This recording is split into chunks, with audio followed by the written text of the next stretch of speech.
여호와께서 나단을 다윗에게 보내시니 그가 다윗에게 가서 그에게 이르되 한 성읍에 두 사람이 있는데 한 사람은 부하고 한 사람은 가난하니 그 부한 사람은 양과 소가 심이 많으나 가난한 사람은 아무것도 없고 자기가 사서 기르는 작은 암양 새끼 한 마리뿐이라. 그 암양 새끼는 그와 그의 자식과 함께 자라며 그가 먹는 것을 먹으며 그의 잔으로 마시며 그의 품을 누움으로 그에게 딸처럼 되었거늘 어떤 행인이 그 부자에게 오매 부자가 자기에게 온 행인을 위하여 자기의 양과 소를 아껴 잡지 아니하고 가난한 사람의 양 새끼를 잡아 빼앗았다가 자기에게 온 사람을 위하여 잡아이나 하니 다윗이 그 사람으로 말미암아 노하여 나단에게 이르되 여호와의 살아계심을 두고 맹세하노니 그 일을 행한 사람은 마땅히 죽을 자라. 그가 불쌍히 여기지 아니하고 이런 일을 행하였으니 그 양 새끼를 네 배나 갚아 주어야 하리라 한지라. 설명 전도사님께서 하나님 앞에서라는 제목으로 말씀 선포해 주시겠습니다. 여러분 그 소식 들었어요? 그 소식 들은 사람 있나요? 우리 남편은 이번에 잘 돌아왔어요. 이번 전쟁에서 아마 이겼다 하더라고요. 이번 왕 덕분에 이번 전쟁에서도 이긴 것 같아요. 근데 그 옆집에 그 남편은 죽었대요. 전쟁을 하다가 너무 격한 싸움을 한 나머지 죽어버렸다지 뭐예요? 거기 집 남편은 잘 돌아왔어요? 우리 집 남편은 잘 돌아왔어요. 어떡해요? 그런데 그 남편, 집 죽은 남편 있잖아요. 그 아내가 임신을 했다지 뭐예요?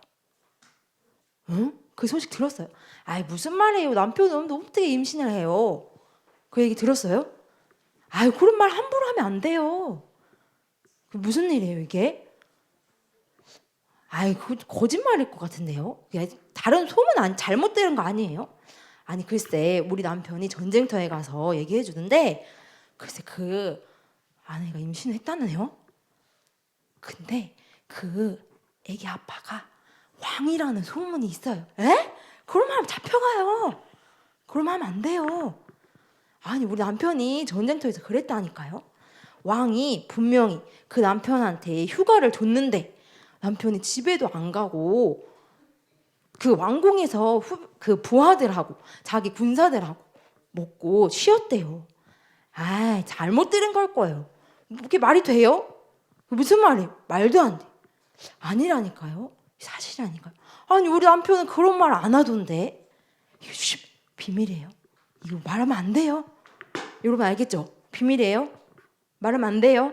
알겠죠? 그것이 알고 싶다 막 신고하고 그러면 안 돼요. 국민 청원 해가지고 왕을 탄핵하겠다 이렇게 하면 안 돼요. 오늘 어떤 사건이 벌어졌을까요? 이게 누구 얘기예요? 전사님 얘기 아니에요? 누구 얘기예요 이게? 다윗의 얘기예요. 이게 왕은 누구죠? 사울? 아니 우리 사울 끝났어요. 사울 죽었어요 이미. 아 맞다. 누구죠? 다윗 왕이었어요. 다윗 왕이 지난주에 무슨 하나님을 딱 붙잡았죠? 무슨 쟁이? 약속쟁이 하나님 은혜를 딱 붙잡고 하나님 저는 그렇게 살겠습니다. 하나님의 원하시는 집을 짓고 저는 하나님 약속대로 살겠습니다. 분명히 고백하고 기도했는데 오늘 어떤 사건이 벌어졌나요? 오늘 성경을 통해서 어떤 사건을 벌어졌는지 또 다윗이 그 사건 앞에서 어떻게 했는지 또 하나님은 어떻게 하셨는지 오늘 말씀을 통해 확인하려고 해요. 아마 지금 이런 일이 벌어졌다면 지금은 우리 그 대한민국에는 왕이 없으니까 뭐가 있죠? 대통령이 있어요. 만약에 대통령이 이런 어마어마한 일을 벌였다면 어떻게 됐을까요? 아마 조은사님이 국민들이 탄핵을 하지 않았을까? 그것이 알고 싶다에 이런 소문을 들은 사람은 제보를 바랍니다. 이렇게 그리고 온 미디어에 떠들고 온 가는 데마다 아마 교회에서도 학교에서도 어린 아이부터 늙으신 분까지 모든 사람들이 아마 이 얘기를 수덕수덕 얘기할 거예요. 그리고 어떻게 왕이 그럴 수 있냐? 미친 거 아니냐? 무슨 얘기를 다 하고 있겠죠. 조은사님이 오늘 말씀을 보면서 너무너무 부끄럽고 창피한데 하나님이 오늘 우리에게 어떤 말씀을 주시려고 하는지, 우리 렘넌트들하고 어떤 말씀을 나눠야 되는지 하나님 앞에 질문했어요. 오늘 사건은 누구 왕이라고 했죠? 다윗 왕. 다윗 왕에게 일어난 사건이에요. 그 임신한 아내의 남편은 우리야라는 다윗의 군사였어요. 이제 다윗 왕은 나이가 조금 먹었고 그때 골리앗 때처럼 나이가 젊은 청년이 아니고 이제 왕도 됐고 평안하게 왕궁도 짓고 지난주 얘기했었죠. 이제 가진 것들을 다 가졌어요. 이번 이 싸움에서도 승리할 수 있기 때문에 이제 자신은 왕에 나가지 않고 자기 군사들을 잘 훈련시켜서 그 군사들을 전쟁에 보낸 거예요. 근데 우리가 생각했을 때 전쟁을 겪어본 친구 있나요? 난 전쟁에 참여해봤어요. 전쟁 들어봤어요. 본 적 있어요. 조은사님도 전쟁 한 번도 안 봐봤거든요. 역사책에서 또 인터넷에서 유튜브에서 말로만 듣고 또 전쟁에 참여하시는 할아버지들 할머니들 얘기만 들었어요. 근데 그때 당시에는 전쟁을 2박 3일, 뭐 3박 4일, 뭐 한 달 이 정도가 아니라 몇 년을 걸쳐서 엄청 오랫동안 한 거예요. 그러면 가장 추운 무슨 계절에는 전쟁을 하지 않을까요? 겨울에는 전쟁을 하지 않고 휴전한대요. 왜냐면 너무 춥고 힘드니까. 그러면 다시 봄이 될 때 다시 전쟁을 하는 거예요. 누가 어느 나라가 이길 것인가. 그래서 이 봄이 되어서 돌아왔을 때 우리아를 누구의 남편이었죠? 밧세바. 이 군사였던 우리아의 아내 밧세바를 보게 되었어요. 밧세바가 목욕을 하고 있는 것을 다윗이 본 거예요. 그럼 어떻게 해야 될까요? 어머머머 이렇게 집에 들어갔어야 될 것 같은데 다윗이 띠용 한눈에 반해버린 거예요. 그래서 밧세바를 사랑하게 됐죠. 우리아랑 밧세바랑 있으면 누구랑 같이 집에 자야 될까요? 우리아랑 밧세바랑 자야. 왜요? 둘이 부부니까. 엄마 아빠가 누구랑 자야 돼요? 엄마 아빠랑 자야 되죠. 그럼 다윗은 누구랑 있어야 돼요? 다윗의 와이프라고, 다윗의 아내랑. 근데 다윗의 와이프가 한 명이 있었던 게 아니에요. 여러 명 있었어요. 근데 다윗이 밧세바를 보고 띠용 사랑하게 됐어요. 그래서 밧세바랑 자고 누가 생겼을까요? 아기가 생겨버렸어요. 와 축하한다 이런 일이에요 지금? 아니요. 전사님이 있었죠. 사건이 벌어졌어요. 전사님 생각할 때 그것이 알고 싶다, 뭐 현장 레포 막 이런 거에 다 나왔을 것 같아요. 그래서 다윗이 몰래 이런 일을 벌이고 나서 어떻게 해야 될까요? 내가 이걸 감추기 위해서 우리아를 밧세바에게 보내줘야겠다. 이제 전쟁의 휴전이 됐으니까 우리아를 밧세바에게 보내주어서 이 아들이 우리아의 아들인 것처럼 꾸며야겠다 생각했어요. 다윗이 똑똑하니까 여러 가지 막 계략을 꾸몄을 거예요. 근데 집에 보내준 우리아가 집으로 갔나요? 안 갔나요? 집으로 갔어요? 안 갔어요? 안 갔어요. 이때 당시에 이 군사들은 전쟁을 휴전 중에는 집에 가지 않는 게 기록되어 있대요. 왜냐하면 잘 힘을 충전해가지고 다시 전쟁에 나가야 되니까. 그래서 우리아는 그 말대로 내가 어떻게 이 전쟁 중에 왕의 명령 어기고 갈 수 있느냐, 왕이 휴가를 보내줄게 했는데도 가지 않았어요. 어떻게 해요? 다윗의 전략이 실패됐죠. 그러자마자 다윗이 두 번째로 계략을 씁니다. 이 다른 군사 요압에게 우리아를 최전방으로 내몰아라. 그래서 우리아를 어떻게 해라? 죽여버려라. 왜 죽여야 돼요? 이걸 알면 어떻게 될까요? 우리아 아무리 착하고 아무리 충성심이 좋은 우리아도 화가 나겠죠. 그래서 나는 왕이니까 우리아를 죽여. 우리아가 이 사실을 알고 나는 절대로 죽지 않아야겠다 했을까요? 아니요. 진짜 그 군사 요압의 말을 듣고 앞으로 가서 그 성 가까운 데 가서 싸워서 우리아가 정말 죽었어요. 그러면 어떻게 되죠? 이제 밧세바는 누구의 와이프가 됐어요? 다윗의 와이프가 됐어요. 그런데 성경은 다윗이 은밀히 이 일을 행했다고 얘기했어요. 은밀히는 뭐예요? 몰래 아무도 알지 못하게, 알아도 할 수 없게. 왜냐하면 왕이니까요. 그런데 이 은밀한 가운데 누구는 알 수 있을까요? 하나님. 하나님은 은밀히 하지 못했어요. 그런데 하나님은 이거를 보고 죄라고 말씀하셨는데 상순히 우리로 말하면 불륜을 저지르고 또 우리아를 죽인 살인을 한 거, 이거를 죄라고 하지 않으셨어요. 사무엘하 12장 말씀 우리 한번 펴볼게요. 하나님이 다윗에게 무엇을 죄라고 하셨는지 성경에 기록되어 있어요. 전산 성경에는 구약성경 480페이지 12장 9절 10절 말씀. 전상의 성경에는 구약성경 480페이지 사무엘하 12장 9절에서 10절 말씀. 우리 찾았으면 다 같이 읽어봅시다. 시작. 그러한데 어찌하여 내가 여호와의 말씀을 업신여기고 나 보기에 악을 행하였느냐. 내가 칼로 햇사람 우리아를 치되 암몬 자손의 칼로 죽이고 그의 아내를 빼앗아 내 아내로 삼았도다. 이제 내가 나를 업신여기고 햇사람 우리아의 아내를 빼앗아 내 아내로 삼았은즉 칼이 내 집에서 영원토록 떠나지 아니하리라 하셨고, 하나님이 업신여겼대요. 뭐를? 네가 나를 업신여기고 너가 아무리 은밀히 행하고 아무리 몰래 행하지만 네가 나를 업신여겼다. 그리고 하나님의 말씀을 네가 업신여겼다. 하나님은 이거를 죄라고, 너가 여호와 보시기에 악을 행했다, 이렇게 말씀하셨어요.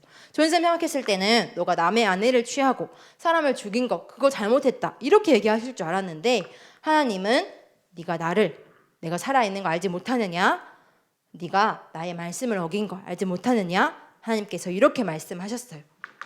하나님은 전지전능하신 분이셔서 우리의 모든 것을 다 알고 계세요. 그래서 하나님께서 이 사건을 아시고, 분명히 하나님 잘 몰랐을 것 같은데, 이렇게 생각한 거 다 몰랐을 것 같은데 하나님은 다 알고 다윗에게 나단 선지자를 보내셨어요.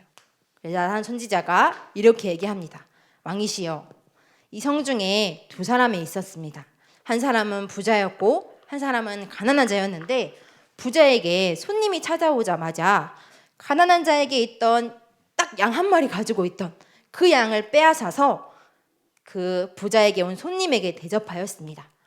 그러면 그 사람 어떨까요? 그랬더니 다윗이 어때요? 잘하였구나. 손님이 왔으니 대접을 해야지. 다윗이 이렇게 대답하지 않고 분노했어요. 화를 냈어요. 뭐라고 했죠? 그 사람은 마땅히 죽여야 한다. 마땅히 죽일 자로다. 그 사람에게 4배의 값을 갚아줘야 하리라. 이스라엘의 율법에 보면 뭔가 잘못을 저질렀을 때 4배를 통해 갚아준대요. 그래서 4배를 갚아줘야 하리라 얘기했어요.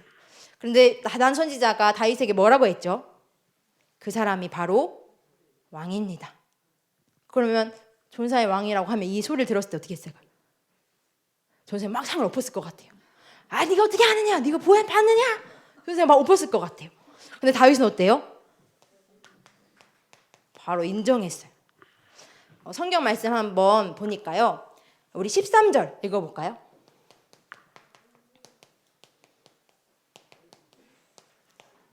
13절 한번 읽겠습니다. 시작. 다윗이 나단에게 이르되 내가 여호와께 죄를 범하였노라 하매 나단이 다윗에게 말하되 여호와께서도 당신의 죄를 사하셨나니 당신이 죽지 아니하니로니와. 이 말을 듣고, 나단의 선지자 이 말을 듣고, 내가 하나님께 죄를 범하였습니다. 바로 인정했어요. 존사님 이거 보면서 아니 내가 변명할 수도 있고 내가 핑계를 낼 수 있고 내가 어쩔 수 없었다, 내가 사실 그러려고 한 게 아니다, 얘기할 수도 있었을 것 같아요. 근데 다윗은 어떻게 해요? 내가 여호와께 죄를 범하였다. 그리고 바로 하나님께 기도해요. 우리 시편 51편 말씀 봐볼까요? 시편 51편 찾아보실게요. 다윗이 시편을 많이 기록했다고 했죠. 다윗의 시가 기록되어 있어요. 전사님 성경에는 구약성경 839페이지 시편 51편 말씀 읽어볼게요. 10절에서 15절 말씀. 사실 오늘 전체를 다 읽고 싶은데 우리 멤버들이 또 우리 선생님들과 부모님들이 가정에 가셔서 돌아가셔서 시편 51편을 쫙 읽어보시면 좋을 것 같아요. 우리 10절부터 15절 말씀 읽어볼게요. 시작. 하나님이여 내 속에 정한 마음을 창조하시고 내 안에 정직한 영을 새롭게 하소서. 나를 주 앞에서 쫓아내지 마시며 주의 성령을 내게서 거두지 마소서. 주의 구원의 즐거움을 내게 회복시켜 주시고 자원하는 심령을 주사 나를 붙드소서. 그리하면 내가 범죄자에게 주의 도를 가르치리니 죄인들이 주께 돌아오리이다. 하나님이여 나의 구원의 하나님이여 피 흘린 죄에서 나를 건지소서. 내 혀가 주의를 높이 노래하리이다. 주여 내 입술을 열어주소서. 내 입이 주를 찬송하여 전파하리이다. 아멘. 시편 옆에 보면 이렇게 다윗의 시 이렇게 설명된 데 있죠. 그 설명된 데 뭐라고 기록되어 있나요? 다윗의 시 인도자를 따라 부르는 노래. 다윗이 밧세바 동침한 후 선지자 나단이 그에게 왔을 때 다윗이 바로 이 시를 지어서 하나님께 기도했어요. 오늘 읽지 않았는데 1절 2절에는 하나님 주의 인자를 따라 내게 은혜를 베푸시고 내 죄악을 지워주소서. 내 죄악을 씻어주소서. 내 죄악을 없이 하소서. 다윗이 이렇게 기도해요. 전사님 이거 보면서 엄청 놀랐어요. 아니 나는 변명하고 핑계하고 내가 그럴 수밖에 없었다. 이유를 찾고 왕이니까 나단 선지자를 죽여도 사람들이 어떻게 할 수 없었을 것 같아요. 그리고 알고 있던 요압을 시켰으니까 군대 그 장관도 없애버리고 아까처럼 막 이렇게 소문 떠드는 사람들도 죽여버리고 그러면 잘 모를 수 있었지 않았을까? 그런데 다윗은 그렇게 하지 않고요. 다윗이 하나님께 죄를 범했을 때 하나님과 하나님의 말씀을 업신여겼을 때 하나님 제가 하나님 앞에 죄를 범했습니다. 인정하고 앞에 기도했어요. 내 죄를 없이 해주세요. 왜요? 이 죄를 없이 하실 수 있는 분이 누구실까요? 하나님께 죄를 지었으니까 하나님만이 없이 하실 수 있는 분이라는 것을 다윗이 알고 있었어요. 이 죄를 인정하고 기도를 들은 하나님은 어떻게 하셨나요? 죄의 삭은 뭐죠? 사망. 죄는 언제나 심판이 따라요. 그런데 성경은 이 죄의 결과를 사망이라고 했어요. 아까 조금 읽었는데요. 너를 죽이진 않겠다. 그 대신 누가 죽었을까요? 이 다윗의 아들 죽었어요. 하나님이 그 죄를 심판하셨어요. 그리고 하나님이 다윗이 회개하고 하나님께 돌이켰을 때 용서하셨어요. 어떻게 하셨죠? 새 아들을 주셨는데 그 아들이 여러분이 잘 아는 누굴까요? 다윗의 왕위를 이은 사울, 다윗 그 다음 왕이에요. 하나님이 왕을 또 새로운 아들을 주시고 밧세바를 통해 아들을 주셨어요. 하나님이 하나님의 죄를 인정하고 하나님 앞에 죄를 인정하고 하나님 앞에 서서 기도했을 때 하나님은 심판하셨고 하나님은 또 용서하셔서 다윗의 왕위를 지난주 약속했죠. 네 나라와 네 왕위가 견고하게 하겠다. 하나님은 언제나 약속을 이뤄주셨어요. 그분이 누구의 하나님이시죠? 누구의 하나님이에요? 나의 하나님. 그 하나님께서 지금도 살아계셔서 우리와 함께 하시고 지금도 우리를 알고 계시고 우리를 지켜주시고 우리를 보호하시는 분이세요. 하나님은 모르시는 것이 없어요. 하나님은 모든 것을 다 알고 계시고 우리와 함께 하고 계세요. 그래서 전사님이 질문이 들었어요. 왕이라면 이런 기록도 없애버리고, 왜냐면 왕은 그런 능력이 있잖아요. 우리 조선 막 기록 왕들도 봐도 내가 필요하지 않는 내 칭찬들과 내 업적들만 기록하고 성전을 지은 거, 또 전쟁에 승리한 거 이런 기록들만 남겨놨을 것 같은데 왜 이런 기록을 남겨뒀을까? 전사님이 질문했어요. 또 이런 선지자들 아까 막 수근수근 거리던 그 사람들을 다 죽여버리고 그런 사람들을 가둬버리고 말을 꺼내지도 못하게 할 수 있었을 것 같은데 이렇게 기도까지 기록해 놓으면서 이렇게 창피한 일들을 왜 기록했을까? 저는 생각했어요. 전사님이 이 말씀이 떠올랐어요. 모든 사람이 뭐를 범하였음에? 죄를 범하였음에 하나님의 영광에 이를 수 없다. 모든 사람은 죄인이구나. 내가 아무리 왕이고 내가 하나님의 약속을 너무너무 잘 지키고 내가 너무너무 하나님께 기도를 잘하고 또 양도 잘 치고 모든 걸 다 했어도 죄인이구나. 내가 아무리 성공하고 아무리 똑똑하고 또 아무리 가난하고 상관없이 모든 사람은 하나님의 영광에 미칠 수 없는 죄인이구나. 그리고 얘기했듯이 로마서 6장 23절에 죄의 삭은 사망이구나.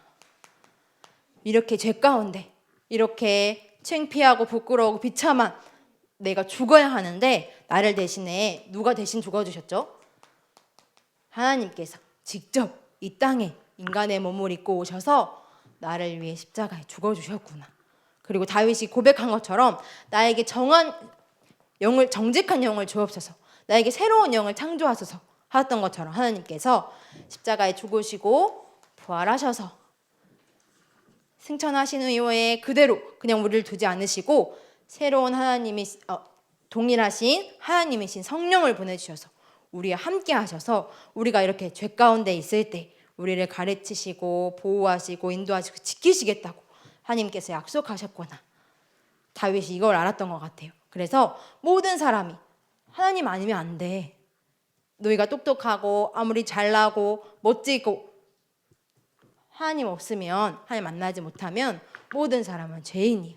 하나님의 말씀을, 하나님을 업신여 여길 수밖에 없어. 다윗이 우리에게, 또 하나님께서 우리에게 말씀하고 계세요. 그래서 오늘도 조은사님이 어떻게 다윗이 이럴 수 있지? 생각하다가 그러면 나는 했을 때, 너는 하나님 앞에서 죄인이 아닐 수 있니? 질문했을 때, 아니요, 하나님 저도 죄인이에요. 모든 사람이 죄인이라서 하나님이 필요해요. 그런데 우리는 하나님을 만날 수 없죠. 그래서 누가 대신 오셨어요? 누가 찾아오셨어요? 예수 그리스도를 보내주셨구나. 그 예수 그리스도를 믿기만 하면 성령 하나님께서 내 안에 들어오셔서 모든 죄를 완전히 해결하신 그 하나님을 알게 되고 하나님과 함께하게 되고 하나님이 원하시는 것들을 하게 되는구나 확인했어요. 자, 그럼 전사님이 질문해 볼게요. 자, 예수님께서 모든 죄를 해결하셨기 때문에 예수님이 어차피 해결하실 거니까 나는 이제 죄를 지어도 된다. 죄를 지으면 하나님이 또 심판하시지만 용서도 해주실 거니까 OX. 아니 왜 하나님 예수님이 다 해결해 주시는데요? 이제 죄를 지어도 괜찮아. 왜? 나는 누구 자녀니까? 하나님 자녀니까 괜찮아. 죄 지어도 하나님 다 해결해 주시잖아. OX. 두 번째, 그러면 나는 하나님 자녀예요. 이제 성령 하나님께서 영원히 함께 하시고 내 모든 문제가 완전히 끝났어요. 그러면 내가 이제 죄를 지었으면 어떻게 하죠? 다윗과 같이 다윗도 하나님의 자녀였고 하나님을 알고 있었고 하나님의 말씀도 알았고 이렇게 기도도 많이 하고 하나님의 마음에 합한 자였는데 내가 죄를 지었으면 어떻게 해야 될까요? 어떻게 해야 될까요? 그래서 오늘 제목에 적었어요. 누구 앞에서? 우리가 하나님 자녀인데 하나님께서 모든 것을 다 해결해 주시고 용서하심에도 불구하고 우리가 죄를 짓지 않아야 할 이유는 우리는 누구 앞에서 살아가는 사람이기 때문에요. 하나님 앞에서. 그런데 보면 조은사님도 나는 과연 다윗과 같이 이런 현장에 있었을 때 나는 과연 승리할 수 있을까? 조은사님은 아닐 수도 있다 이런 생각이 들었어요. 그럼 우리가 성령 하나님께서 하나님 우리를 기계로 짓지 않으셨기 때문에 우리가 선택할 수 있는 하나님께서 힘을 주실 거예요. 그러면 하나님이 주시는 힘으로 하나님 앞에서 하나님이 원하시는 것들을 할 수 있도록 하나님을 업신여기지 않고 하나님의 말씀을 업신여기지 않고 살아야겠다 생각했어요. 그런데 살다가 내가 죄를 지었을 때 하나님의 말씀을 또 어기고 또 하나님 앞에 죄를 지었을 때 또 우리는 누구 앞으로 나아가죠? 하나님 앞으로. 하나님, 저는 안 됩니다. 제가 아무리 노력하고 분명히 잘 살아보려고 했는데 저는 잘 안 돼요. 하나님께서 나와 함께 하시니까 죄와 더불어 싸워 이길 수 있는 힘을 주세요.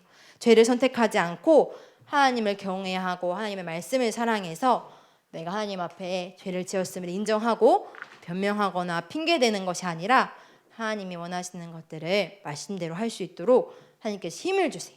생각했어요. 그래서 우리 랩런트들이 이번 주에 누구 앞에서? 하나님 앞에서. 왜요? 누구 자녀답게 살아가는 거예요, 우리는? 하나님 자녀답게. 그래서 이 다윗이 했던 것을 보면서 저도 다윗처럼 죄를 짓겠습니다. 이것이 아니고 죄를 지었을 때 하나님 앞에 인정하고 하나님 저는 연약하고 부족하고 저는 하나님이 없으면 살아갈 수 없는 죄인입니다. 저 죄 안 지었는데요, 조은사님? 할 수 있어요. 그런데 얘기했죠. 모든 사람은 죄 가운데 빠져 있다고. 누구 없이는 할 수 없어요? 하나님 없이는 살아갈 수 없어요. 아, 그 죄인이 바로 나구나. 그 죄인을 만나주시러 하나님께서 직접 이 땅에 오셨구나 확인하는 거예요. 그래서 이번 주간 우리 멤버들이 하나님 앞에서 이 축복을 누리길 바래요. 이 모든 죄인이라는 것은 단순히 한국뿐만 아니죠. 몇 개 나라에도 237개 나라, 전 세계 사람들을 얘기해요. 그래서 다윗이 이렇게 시편에 기록했어요. 시편 51편 13절 말씀 우리 한번 읽어볼까요? 51편 13절 다윗이 아까 읽었던 말씀 시에 이렇게 기록했죠. 시편 51편 13절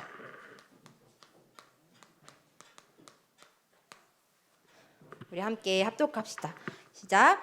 그리하면 내가 범죄자에게 죄의 도를 가르치리니 죄인들이 주께 돌아오리이다.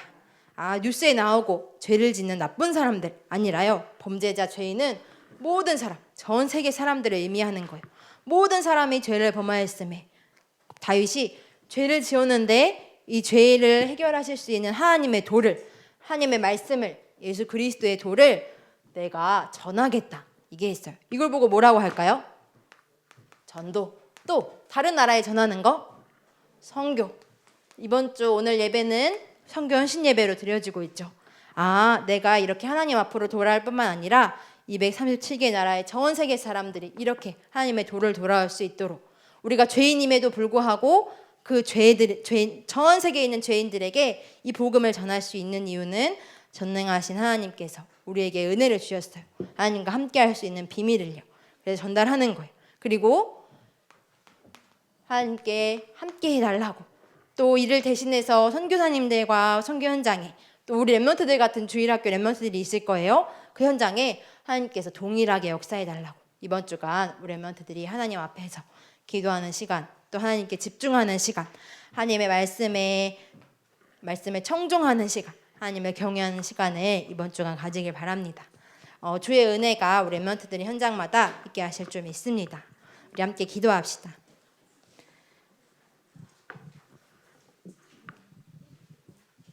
두 손을 모으고 다윗이 말씀을 붙잡고 기도했던 것처럼 함께 기도합니다.